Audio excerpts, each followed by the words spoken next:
අද මම ඔයාට ගොඩක් රසට පෑන්කේක් හදන විදිහ අරගෙන ආවා. බලමු කොහොමද මේක හදන්නේ කියලා. විතරේම අවශ්‍ය වෙන්නේ මේක හදන්න. ඔයා මගේ channel එක subscribe කරලා නැත්නම් subscribe කරලා ඇතු වෙන කියලා ආදරෙන් ඉල්ලන bell icon එකත් click කරන්න. අපි මුලින්ම පොල් පැණි එක තමයි හදාගන්න ඕනි. පොල් පැණි එක හදාගන්න මම සීනි මේසෙන් 3ක් වෙන එකතු කරගන්නම් මේ විදිහට පෑන් එකට. ඉතින් පොල් පැණි එකේ පාටට ගන්න තව මේක එකතු කරගන්න මුලින්ම. මේ සීනි ටික නිතරම මේ විදිහට කරකවලා අරගන්න. ඊට පස්සේ මේ වගේ කලර් එකකට එනකොට ඔයාලට පුළුවන් වතුර එකතු කරගන්න. ඇල් වතුර හරි උණු වතුරට එකතු කරගන්න. අඬු කොප්ප වලින් භාගයක් වෙන එකතු කරගත්තා මම. ඊළඟට මේක කලවම් කරගෙන අපි එකතු කරගමු සීනි ටික. සීනි මේසෙන්දි 6ක් වෙන එකතු කරගන්නවා.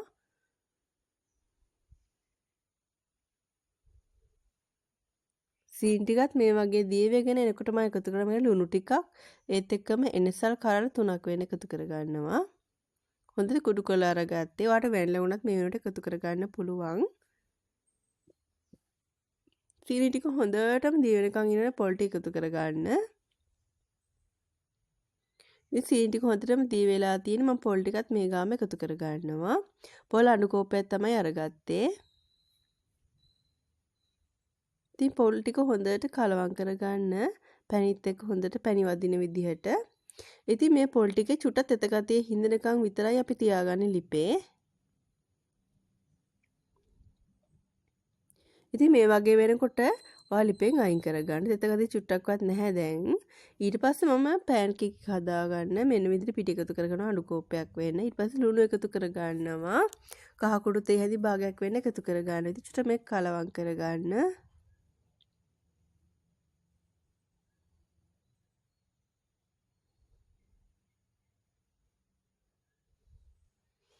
මම අද අනන්නේ පොල් කිරි වලින්. ඉතින් පොල් කිරි වලින් අනන්න ගොඩක් රසට ගන්න පුළුවන්. ඔයාලට පුළුවන් ෆ්‍රෙෂ් මිල්ක් පාවිච්චි කරන්නත් පුළුවන්. ඒ වගේම ඇල් වතුර පාවිච්චි කරන්නත් පුළුවන්. ඉතින් මේ විදිහට හොඳට කලවම් කරගන්න.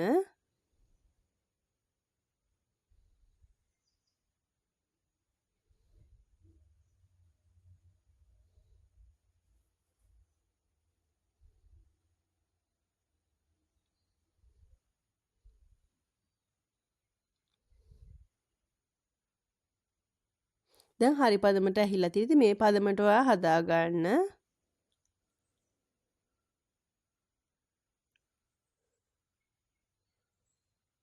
මෙන්න මේ ගානට හදාගන්න. ඉතින් කැට ගතියක් තියෙන නිසා මම මේක පෙරලා අරගන්නවා. ඉතින් හොඳට පෙරලා අරගෙන කැට ගතිය තියෙන්නේ නැති වෙන්නම අරගන්න. නැත්තම් කැඩෙනවා. අපි පෑන් කේක් එක හදනකොට කැඩිලා යනවා. ඉතින් ඒකට විශේෂයෙන්ම මේ වගේ අරගන්න ඕනේ. ඉතින් මේ විදිහට එකතු කරන්න අවශ්‍ය ප්‍රමාණයට එක හා සමානව පුළුවන් තරම් එකතු කරගන්න බලන්න. ඒකෙන් පෑන් කේක් හදාගනිද්දී ඉතින් ටිකක් කරලා හොඳටම මේක අනිත් පැත්ත හරව ගන්න. තැම්බිගෙන එනකොට. ඉතින් අපි මේක දැන් ලිපෙන් අයින් කරගමු. අනිත් පැත්ත හොඳට තැම්බිලා තියෙන්නේ.